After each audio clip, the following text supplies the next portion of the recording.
Okay, I'm in the champ's room, but yet something seems a little... what's the word to describe it? Odd. Right now. I don't quite know what it is. Hold on, let me check my party for a sec. What happened to Rizzo? He's green. Rizzo, buddy? You okay over there? Well, it just seems that we have entered my practice file. Hello everybody and welcome back for more Let's Play Paper Mario The Thousand Year Door. I am Hunter, the one who was there for an Apollo Bear, and in the last part we've revisited the Glitz Pit. And we sure did do that. And in this part we're going to be doing the post-game troubles, and I decided to stick it right in the middle here because, well, after this we're going to be starting Chapter 8, which is the final chapter in the game. And also in this part I'm going to be doing a bit of unnecessary reading of things and also stuff. So, we're just going to get the troubles out of the way right now because reasons.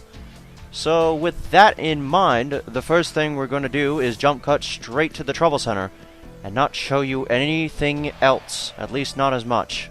I'm going to try to restrict seeing what the world looks like after the game has been beaten as much as possible because, I don't know, I'm doing this thing where I'm trying to keep it as non-spoiled as possible.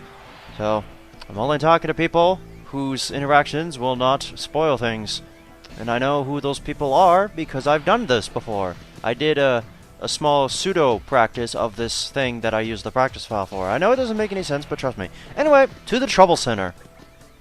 I told you we were going straight to the Trouble Center. Anyway, what is our first objective? Do-T. Roust these cads. Roust? Roust? It's a toad. I really wanted to see the great tree, but there are many cads in the way. Won't someone please roust these ne'er-do-wells? I am waiting in Boggly Woods near the great tree. Okay. We'll go there. So let's go to the great tree. And nowhere else. Well, not actually go to the great tree, but the area where the shadow sirens were. In Boggly Woods. So it's not actually by the great tree. It's around that anywhere. Anyway, jump cut. Jeez, who even goes this way anymore, am I right? Anyway, yep, we're in the Boggly Woods now. And he should be just up here, if I'm not mistaken. Around here somewheres. There you are. Hello, guy. Ah, now this is a problem. Huh? What's that you say? Ah, you could help me. Excellent, just marvelous. I was just about to give up on the whole deal.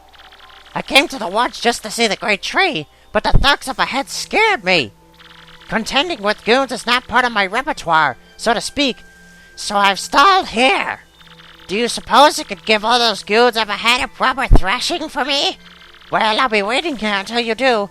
Thanks in advance, chum. Your dialect is all going all kinds of wacky. Also, I forgot to equip a very important badge, but unfortunately I need to do it through jump cutting because, well, I have badges that we don't have in the normal file yet, and I don't want you to see that. So, but never mind, I had it on the whole time. Okay, well, I'll just, yeah. So for this, we're gonna get out Koops here, because we can attack them from a distance if we just slowly meander along. Don't worry, there's only 3 of them, but we're doing this the easy way, basically. And that's 1. There's the other ones. Come on. That's 2. Alright, didn't think that was gonna work. And 3 is up here. 3. Alright, that's all 3 of them done.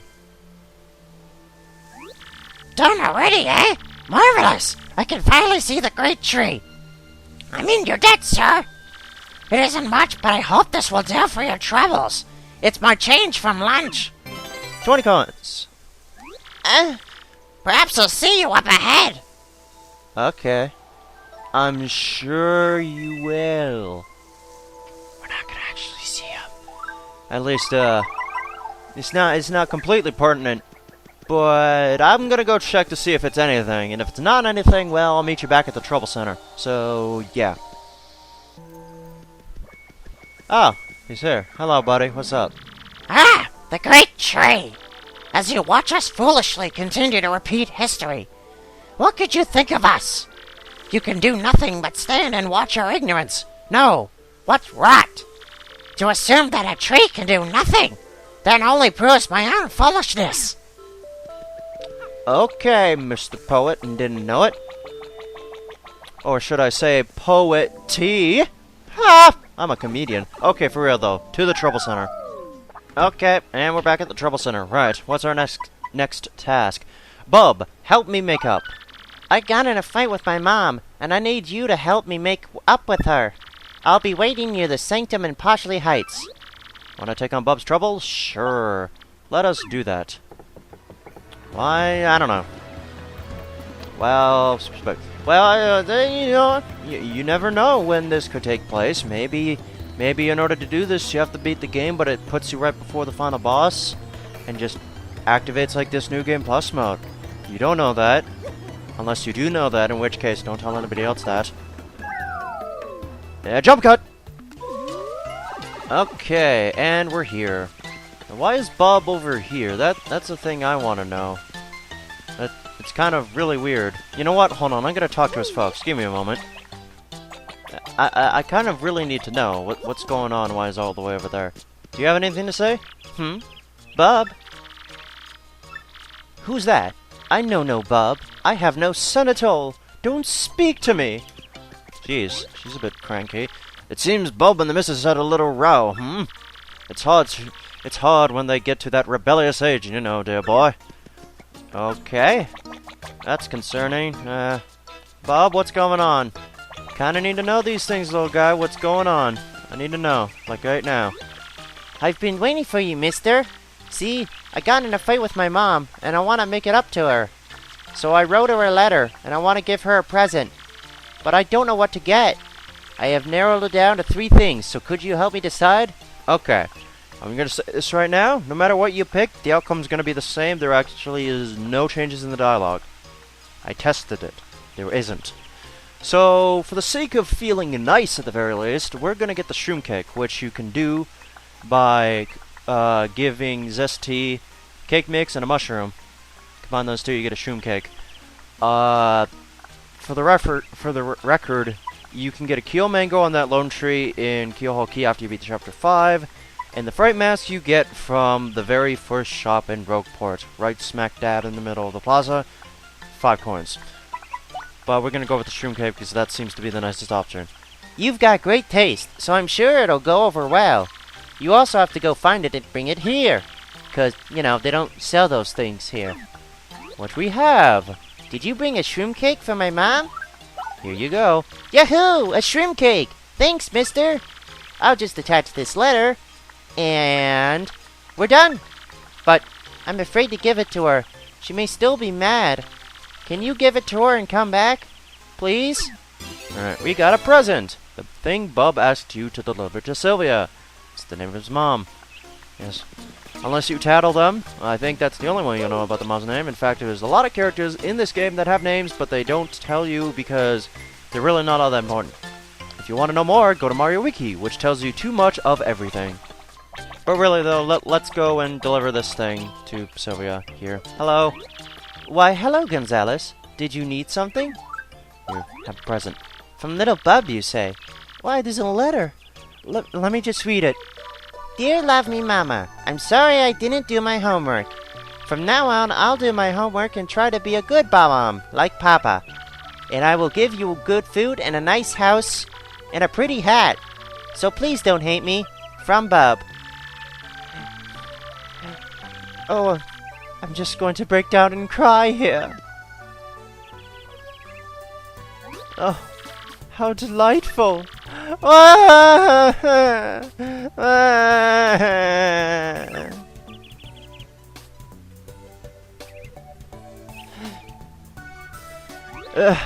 Oh, Gonzalez, don't mind my tears.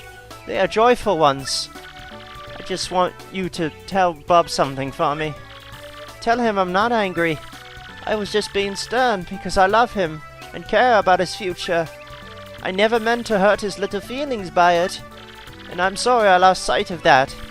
Gonzalez, please bring my little Bob back to me now. Alright, will do.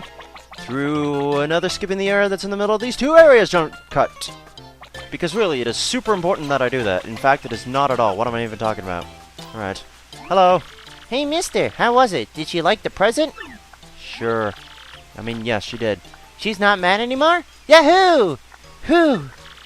It's all thanks to you, mister. You're the person I respect the most. After my dad. And, as a reward, I'll give you my entire fortune.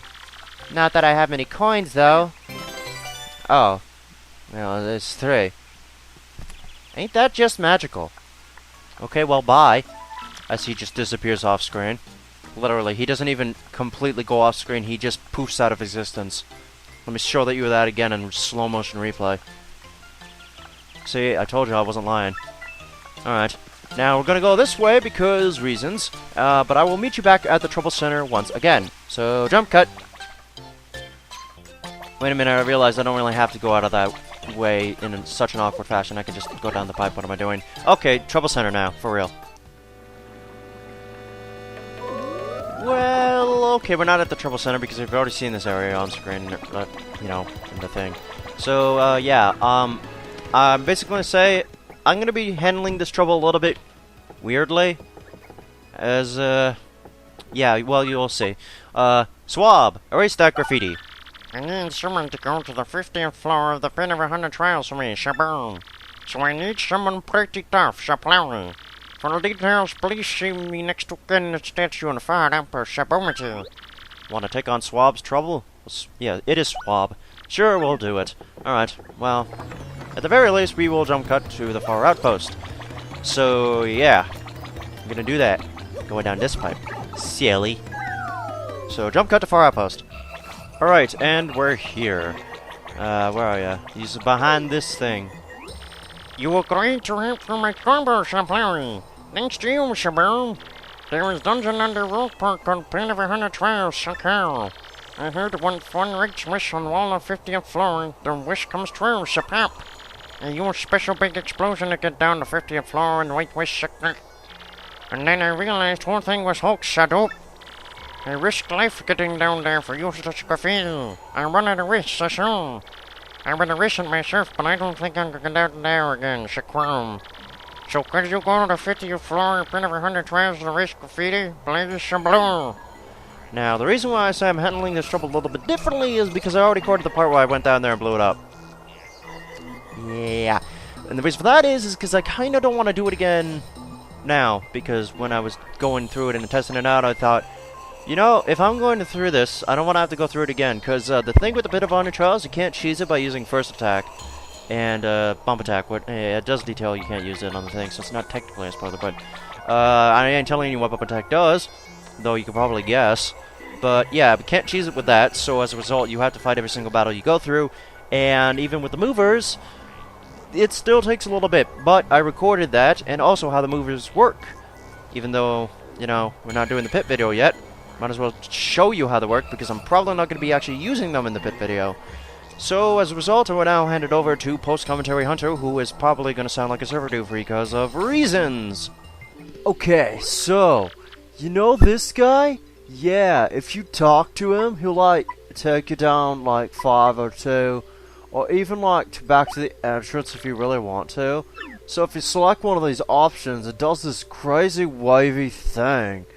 And, okay, I'm not going to do the server dude voice. Yes, if you select, if you talk to the mover, again, demonstration 2, here, because convenience, and he's like, hey, what's up? Depending on which option you pick, he'll actually take you down a certain number of levels, which skips portions of the pit if you don't want to do the whole thing and you just want to get to the boss, because yes, there is a boss. But on to the most important part of this place, which is this little bit of graffiti over here, which is not suspicious at all. There is graffiti on the wall here. I thought it was spelled with 2 T's.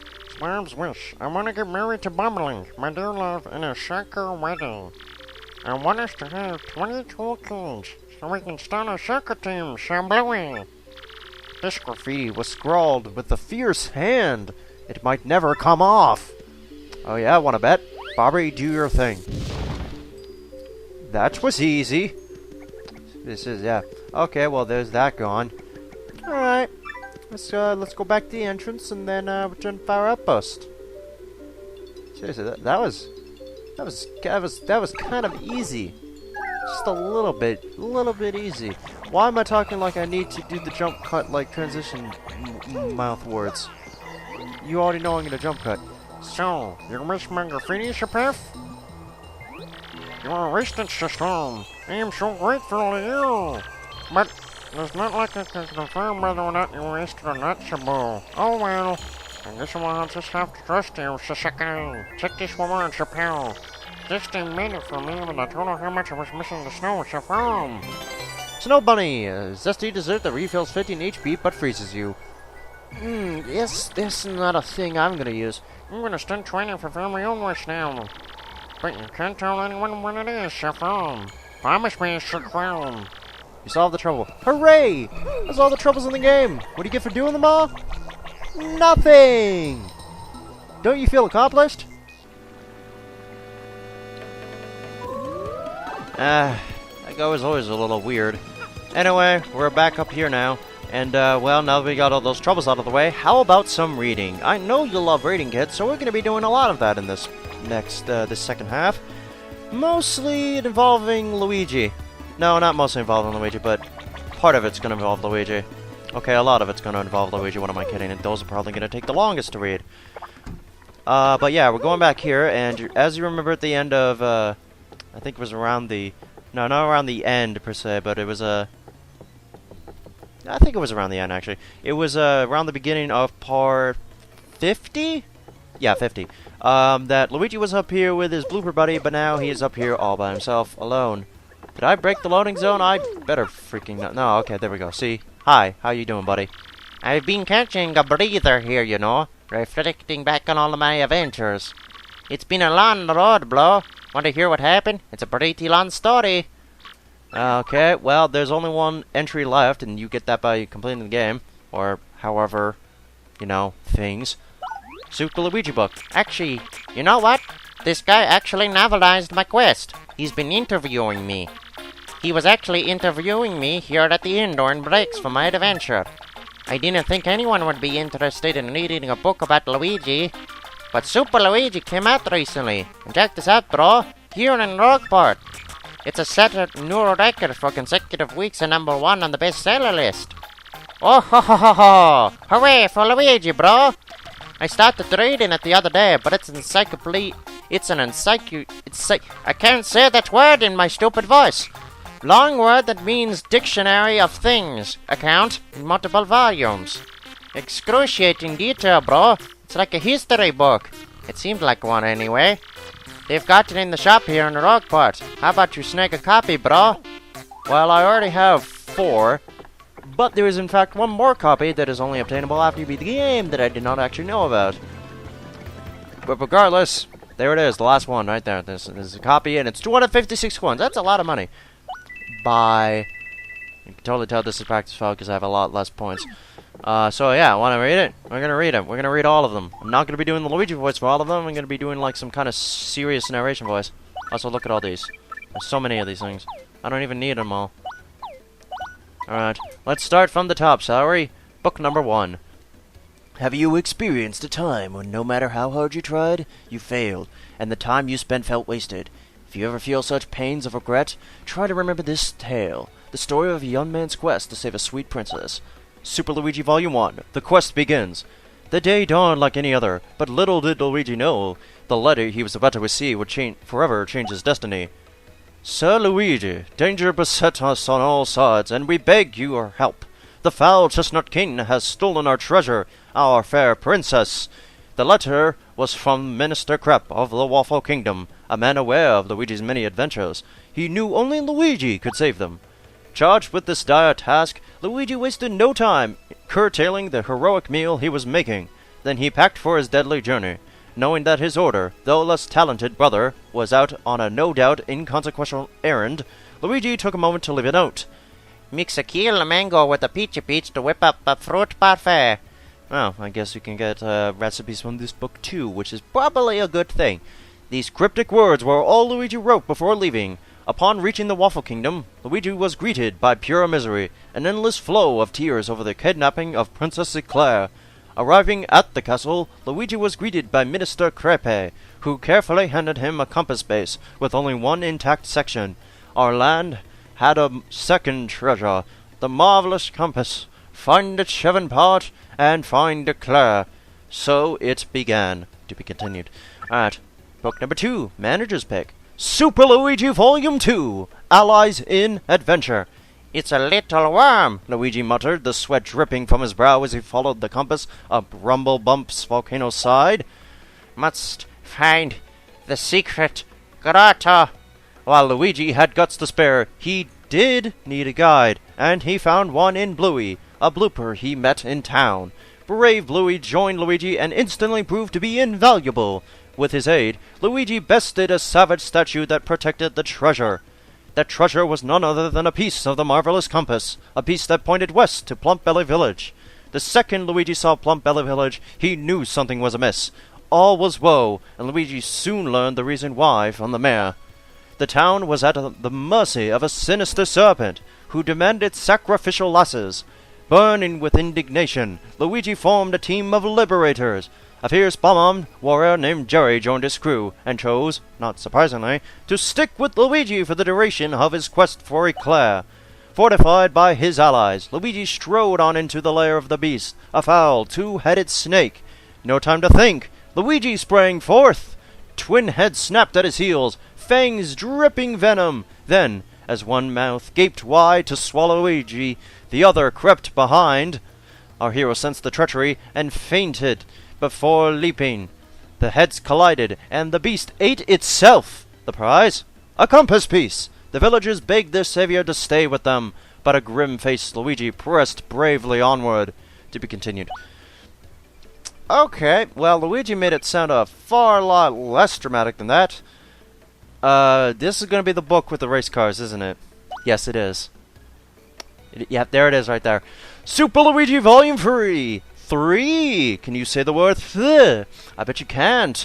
The voice of a princess. Dauntless Luigi's next test came in the form of a kart race on Circuit Break Island, where he won both the contest and the compass piece. The race was fraught with danger, but Luigi pressed through adversity to win. All viewers were awed by Luigi's revolutionary racing style. The mechanic who built Luigi's racing machine, a buzzy beetle named Torque, was so stunned by Luigi's race techniques that he joined him. Hold on, can I go back? Yes, I can. I'm pretty sure Luigi told me that he kind of fucked up, and whoever this person is must really like Luigi. Like, really, really badly, because Luigi told me that he accidentally somehow got into a car accident, and his car completely broke down, but all the other cars behind him got into a wreck, and he basically rolled on through. So, yeah, okay, so there's a bit of fabrication here. Reinvigorated, Luigi set sail for Jazzafraz Town, where he made his stage debut. Hazy, a noted Daisy producer, gave Luigi a key role, which was the grass, but of course they're not going to say that. Playing the part of an earth spirit to pure perfection, Luigi stole the show. Hazy's faith in Luigi's natural acting talents was rewarded. Okay, well, he did kind of get a lot of fans because he played grass. The performance won a prize, which yielded another compass piece. Hazy turned from teacher to pupil, joining Luigi on his quest. It was at this time that Luigi's heart, usually draped in the cool comfort of a hero's resolve, began to warm with the thoughts of Princess Eclair. This came to be because every time the magic compass pointed to a new place, her gentle words rang in his ears, touching him to the very soul. The voice spoke of eternity, of stars in the heavens. It wept for those blind to love. It gave comfort in the face of fear and loneliness. Though he had never seen her, our hero was tormented by visions of this fair-hearted maiden. All he could do was press onward. The compass pointed toward rapturous ruins. Only 2 parts of the compass awaited, and Eclair had won. To be continued. Alright, time for book number 4, the fan favorite. Well, to be fair, this one is kind of... No, the last one is the really fucked up one I commented on before. Super Luigi Volume 4, The Shards of Truth. Adjusting the microphone just a smidge. Footsore and weary, Luigi finally found the rapturous ruins beyond Grimble Forest. Within them, time and space were lost in nothingness. Within the pale emptiness, Luigi found a young sleeping boy. Our hero called out gently, and the youth woke from his long slumber. My name is Cranberry, and I've waited for you the last 1,000 years. The boy went on to tell Luigi the secret truths of an ancient land. He said that the marvelous compass had been created by the ancient Luff people, who used its powers of foretelling to rule the world. The Luff Empire was then cursed by the compass, and it fell into ruin. The survivors dismantled the compass and hid its pieces. Cranberry was the last of the ancient race. His role was to wait until one with a noble heart came to take the burden of the future. None but Luigi could have shouldered this weight. The boy gave him the compass piece and said, "Fear the curse, but find your Claire." Luigi accepted the part. The boy's words burned into his brain. His duty fulfilled, the boy began to fade into the blank nothingness. As he faded from sight, a look of joy lit Cranberry's face. As Luigi gaped, both boy and ruins vanished, leaving our hero in a dark wood. With 6 other parts united, the compass now pointed to the final part, to the quest's end, to Hate Song Tower, and then her voice spoke. Princess SyKhotic's voice begged for help from the void, pleading for a hero. Luigi's heart burst aflame. To be continued. Final book. Let's see how they dramatize, that kind of actually disturbing looking fight against Chestnut King. Super Luigi Volume 5, Journey's End. At long last, Luigi crossed the threshold of Hate Song Tower. Luigi rallied his allies. We will defeat the Chestnut King. We must. Friends by his side, Luigi at last faced the fell Chestnut King. But then he heard a voice, and spun to see the fair Princess SyKhotic. She told the hero the painful truth. The evil Chestnut King was actually her true love, made monstrous by Crep in a bid for the throne. At that moment the villainous Crep appeared. "The marvelous compass piece, please. Hand it over, and the Luff Empire will rule again." Ha! Luigi and co. were no match for the might of Crep, their true enemy.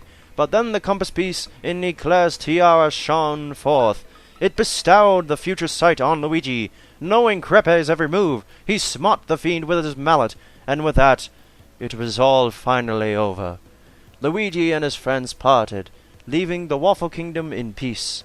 But Luigi regretted not gazing farther into the future. He longed to see the Wafflers gathering on Princess Eclair's wedding day. He wanted to see her beauty, and who stood at her side. But it was not to be. Luigi went back to his humble home, which remained exactly as he had left it, a cold comfort for his heavy heart. Taking up a book he had been reading, Luigi tried to read, but his long trial had sapped his strength, and he soon fell asleep. Luigi dreamt of his friends and beloved Princess Eclair, and sleeping, Luigi spoke, "I shall return." The end. Now, I'm going to play a fun game I like to call Who is Telling the Truth, the book or Luigi?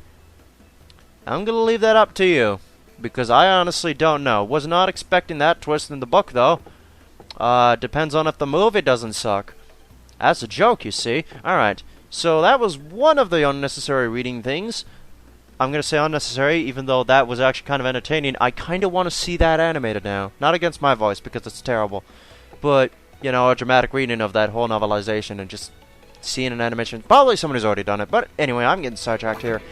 Alright, so the other thing we can do is, I really skimped over this one, but I'm going to do this one, because this one will probably prove to be the most interesting thing, because I haven't actually read it at all, is One Piece Diaries. Him, this guy. Yoshi, can you not? Okay then. Ah, Mario, how's it going?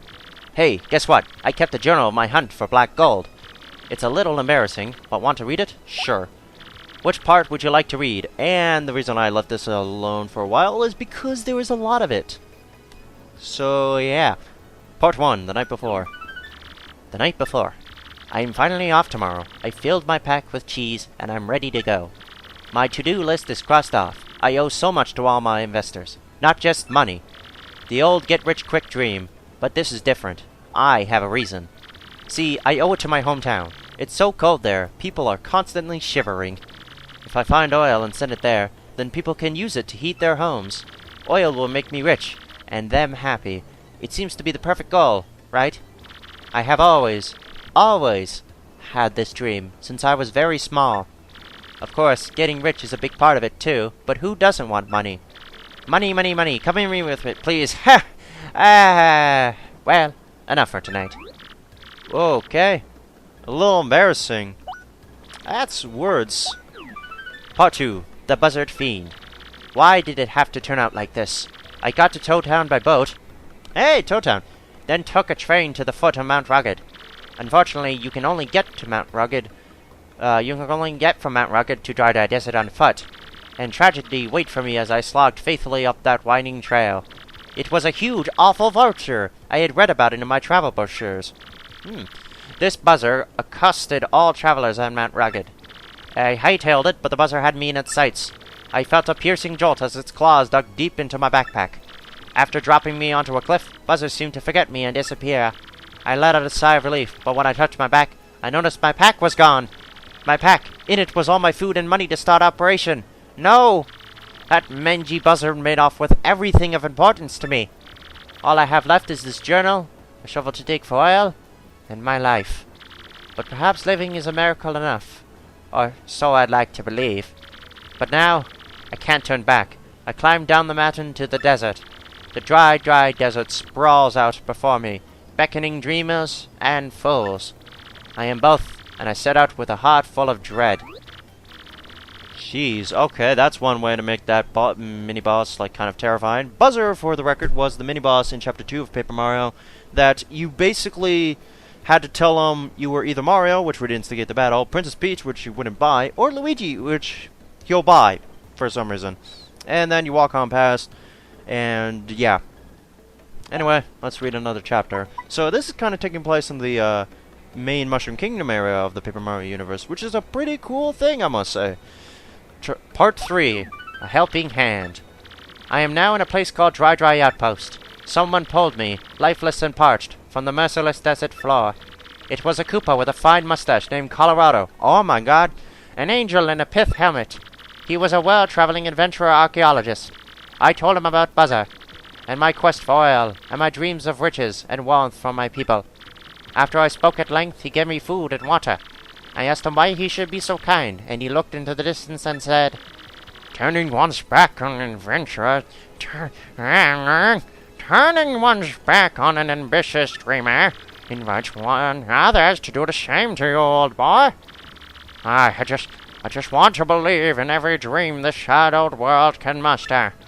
This guy, he still chases his own dreams, dusty dreams of archaeology. We stayed up all night discussing each other's dreams. It was great. Huh. Alrighty then. Part 4. A Reliable Guide. I am now at a desert oasis. After Colorado left, I set out from Dry Dry Outpost to find my digging point. But the desert is so wide. It's impossible to find anything without a guide. I had no idea where I was going, and my head was splitting in the heat. My throat was burning and scratchy. Was I awake? Was I asleep? I heard a voice calling to me from far away. "Hey, are you a nice guy? If you're a nice guy, then you give me something nice." I didn't have the food or water I received from Colorado. I had nothing. "Why do you lie here? If you are a nice guy, give me a nice thing, and I will help." I croaked. All I have is my dream." When I next awoke, I was at this oasis. "You're awake," I heard. There was a squeak there, and a grey headscarf. "My name is Moustafa. You had nothing to give, but I got something nice anyway." I don't know how or why, but it seems I'd been saved by yet another stranger. "Do you need a guide? If there's somewhere where you want to go, I will take you." "Unbelievable! I actually found a reliable guide!" In the form of Moustafa, apparently. Alright, part 5. The digging point. This is gonna be where things get good. We're here. I'm finally at the spot where I'm supposed to dig for oil. I was told to draw a line from a blue cactus to a cactus-like rock. I went north at a precise distance from the exact termination point. I ended up here, at a point between dry ruins and the oasis. Moustafa had guided me this far with skill and bravery. He said, "You are a nice guy. Your dream will come true. Moustafa believes this." He left then, leaving me to fight this battle on my own. All I have to do is dig here until I find oil. That's all. I stocked up on lemons and limes at the oasis, so I should last a few days. I must find that oil. So what? It's like at one part, is it gonna just find the oil? Is it gonna be something magical? Let's hope it's something magical. Otherwise, I'll be completely disappointed. Please be magical. Part 6: The Land Dig. I am digging for oil now, and my hand shakes as I write these perhaps final words. I have been digging from sunup to sundown, but still no sign of that sweet crude. Maybe I've just picked a dry spot in this cursed desert. But I'm sure this is where my lovely told me to dig. Yes, I'm sure of it. There is no more food or water, and even my hopes have dwindled to nothing. This is it. A dream dies here with me under these unforgiving skies. My dream, wait, no, this is not it. My dream is of something else. Yes, something else. Dig. Keep digging. I must keep digging. Arms, move, body, work, find oil. A little embarrassing, dude. You were gonna die. Okay, that's not embarrassed. That's not the word I'd use. Okay, what happens? The wrap-up. Part 7. I am now on a boat back to dear Rogueport. I did it. I finally struck oil in that dry desert. I have left the day-to-day operation to my men in the field, and now return home. It all came true. Striking it rich, finding oil, my dream. But somewhere along the way, this became more than just my dream. So many people I have helped to make this dream happen. So many. You had nothing to give, but I got you something nice anyway. Dear Moustapha, I just want to believe in every dream. This sad world can master. Colorado. People who lent me money, and gave me food, and showed me the way. So many hands reaching out to help me. I must do something for all of them. That feeling has pushed me even harder. I must share this feeling with the people who helped me as I struggled. I must share these words that I have seared themselves into my heart. Dreams come true, Lumpy. That's actually not that bad. It's like a little short story thing. Gets that I actually was able to, like, I have this thing where I'm actually able to envision. I say that like it's my stand ability or something. No, but like I was able to envision that whole story. That was actually kind of unique, and that's actually kind of fucking really like just dang. It was like a lump pie or something. Alright, so the final little bit of unnecessary reading that we're gonna do is, well, I've done some of them across the course of the game, but I decided to stop really reading them until now because of reasons. So this guy basically gives you the most plot, besides, you know, the plot that text provides, because he provides all of the backstory for the town of Rogueport and its histories. And I decided to wait until now to really read them incomplete. Of course, I don't think they're in any particular order, but I think they might be. Let me just see. Yeah, they're not really in order. I'm gonna see if there actually is an order. Give me a moment. Alright, well, I can't really find one, but because I didn't stupidly screen this, I'm going to let you people... Yeah, I know it's lazy. I'm gonna see if you people can find out what the proper chronological order of them is, and then I might redo this in a bonus video where I read them in chronological order so we can have a sensible story. In any case, let's start with the fearsome demon. Yes. Ages ago, a city flourished here in peace and splendor, but it was destroyed in a single day by a demon from the dark beyond. Historians claim a great calamity befell the city, but nay, 'twas a demon. The city sank below the ground, and 1/4 of the old city became the demon's den. This demon put fear into the hearts of all men, and sent out minions to take the land. And its den, its palace, grew rich with all the treasures stolen from all over the world. The crystal stars. In order to increase its already formidable power, the demon created crystal stars to hold the essence of the heavens. One of these stars was placed in each country to exert the demon's influence. One of these castles built to contain these stars still stands near Petal Meadows. So yeah, the diamond crystal star, canonically supposed to be there. Alright, dragons and dungeons. Maybe this is in chronological order. The demon built a dungeon near its palace and filled it with terrifying monsters.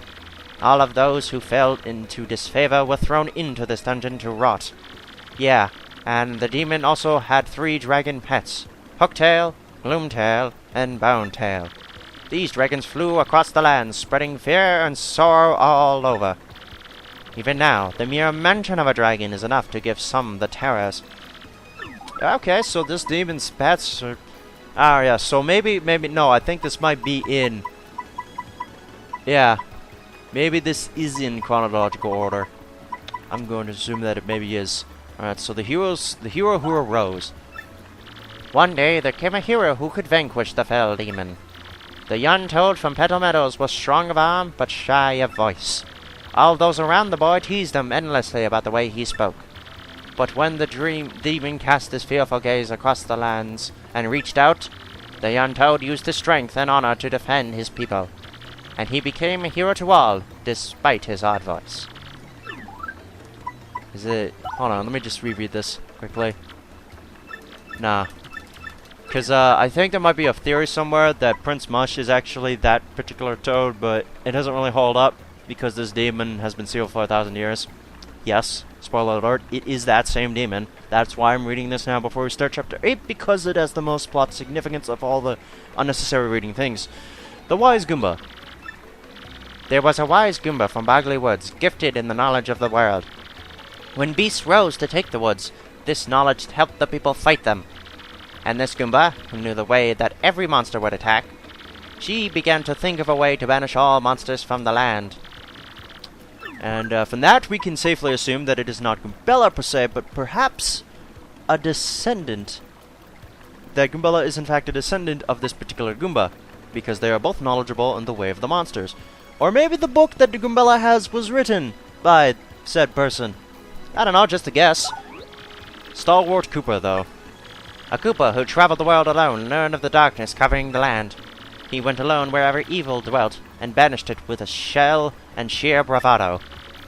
The monsters grew to fear the scar-riddled Koopa, who thwarted them at every turn. But the brave Koopa was finally taken in by a trap set for him by the monsters. But then, a Boo who fought with the monsters came, and used her magic to free him. The brave Koopa's spirit had melted the heart of the cold Boo lass. I don't want to assume anything, but maybe it is Bo. Probably not, though. The 4 heroes. I have told you the yep, okay. The Boo who used the powerful magic to learn more about the evil they faced. We cannot destroy this darkness alone, she decided, her face a grim mask. We need the Toad hero of Petal Meadows and the wise Goomba of Bogley Woods. The Boo's magic drew the 4 heroes together to send the demon from the world. And so the 4 heroes finally set out for the Palace of Shadow. Oh, the Palace of Shadow. That's a spooky place. The duel with the demon. The power of the world-devouring demon was greater than any could imagine. But the wise Goomba soon realized that this was the power of the crystal stars. She thought of a way to take the stars and use them against the demon. She told the other heroes her plan and set it in motion, banishing their fears. Wait, hold on a second. The Boo's magic and the Toad's strength created a gap in the demon's defenses. At that moment, the brave Koopa seized the stars, and succeeded in badly damaging the demon. Advice? Yes.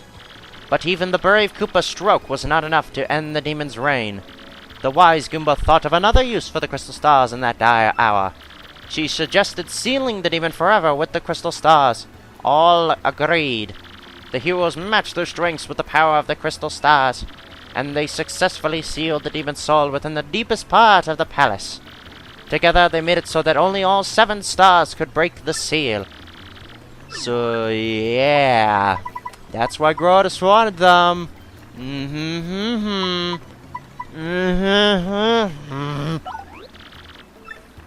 The 4 heroes thought they had sealed away the demon and all of its powers.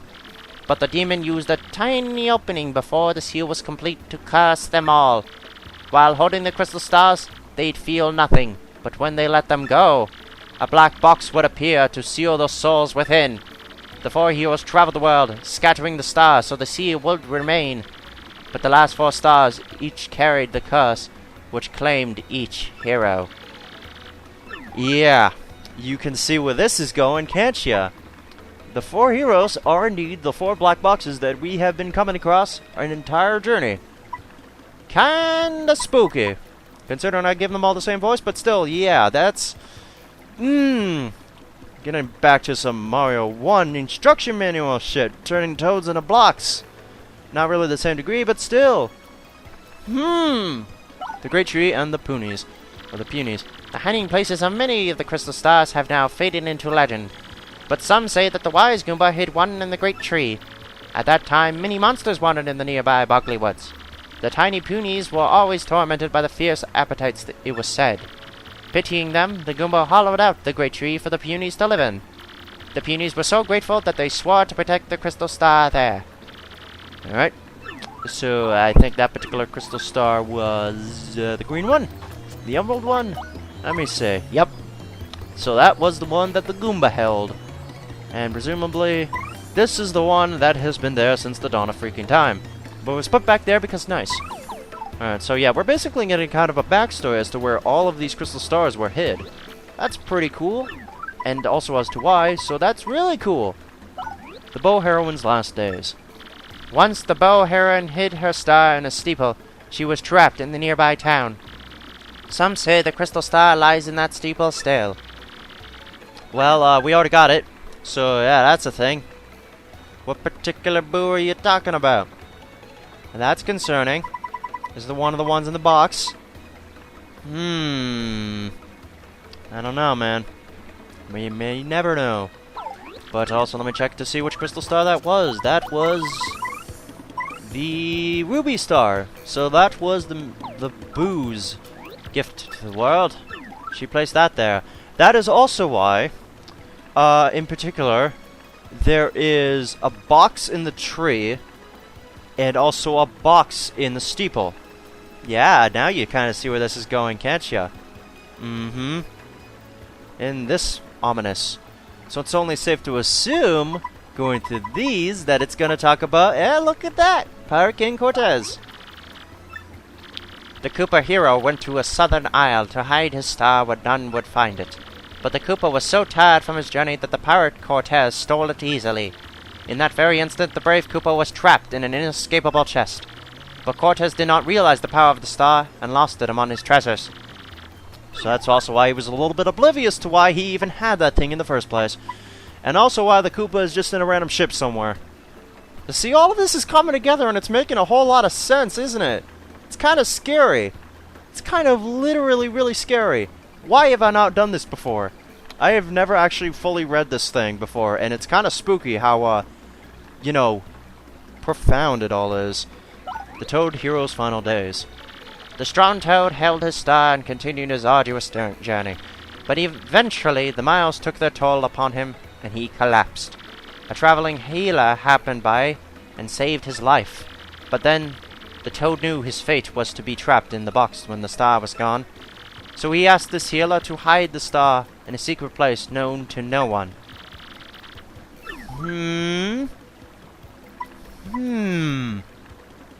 Now that is concerning. Who is this particular healer, you may ask? I don't know. I don't know who it is. I can probably guess. Let's see. Cortez. Okay, so Glitzville, maybe. Doubtful. Sanctum, maybe. However the fuck Otis got his hands on it, maybe. So those are the only 3 I can think of. I don't know, leave your suggestion as to who the eponymous unnamed healer is and where, you know, they put the thing, because they would basically tell us the locations of five. Yeah, 5 crystal stars. Actually, wait, hold on. Petal Meadows has been done. Bogley Tree. Glitzville. I think 5. Yeah, I think 5. No, wait, did I count right? Yeah, no, it has to be 5. It has to be 5.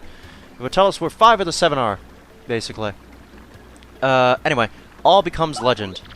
I have told you, yeah, we know. After the demon was sealed within the Palace of Shadow, many refused to come near that place of terror. But as the years passed, entire generations forgot, and the penniless and the immoral began to congregate in this once barren place. This place soon became a populous arbor, the town of Rogueport, and some even began to say that the underground city held a legendary treasure, but they were unaware that the demons slept beneath them still. So yeah, you could see where this is going. This whole time, those tales of it being a legendary treasure, complete and utter falsities. Of course, we already knew that, but yeah, you have no idea how desperate they were about that. It was a greed thing, and it's... Man, I don't know what to say. This is actually kind of fucking, like, mind-blowing how in-depth this game is going to describe its backstory. And we're not done yet. There's still this thing, and there's even more in the final chapter that we're going to be going into, so... Yeah, it kind of gets ridiculous. The heroes knew that the seal might not last forever, and they sought to make the crystal stars available to the one who might need them. So, before going to their individual dooms, they made a map to all the stars, and to prevent an evil force from misusing this map, they placed it in a box that could only be opened by the pure of heart. Oh my god! That is a goddamn backstory if I ever saw one. Holy shit. So yeah, with all that out of the way, our next stop is going to be the door. The 1000-year door. And we're going to be dealing with this accursed thing. With the help of Frankly, who told us that Grodus is already making headway into it. That's not cool. That's not cool at all. I'm not a fan of that. No siree, I am not a fan of that in the slightest. Oh boy. Yeah, this is gonna get to some endgamey stuff right over here. We're literally at endgame now. There's nothing we could do to prevent it. We are at endgame. This is it. We are approaching the final stronghold of the entire freaking game. And this video is probably going to be over an hour long because of that, but I don't care because, yeah, some of that reading was pretty intense. I have to say, it was pretty intense. Well, actually, I might split it into an A and B part, but, you know, semantics. Also, what? Why is the door cracked? That's concerning and or interesting and scary. Want to find out? You're going to have to wait until next part. But, well, no, I'm not going to save. What am I kidding? I have to save this file for reasons and not save. But in any case, next time on Let's Play Paper Mario the 1000-year door, we're going to be starting the final chapter of the game. So until then, see you later, and goodbye.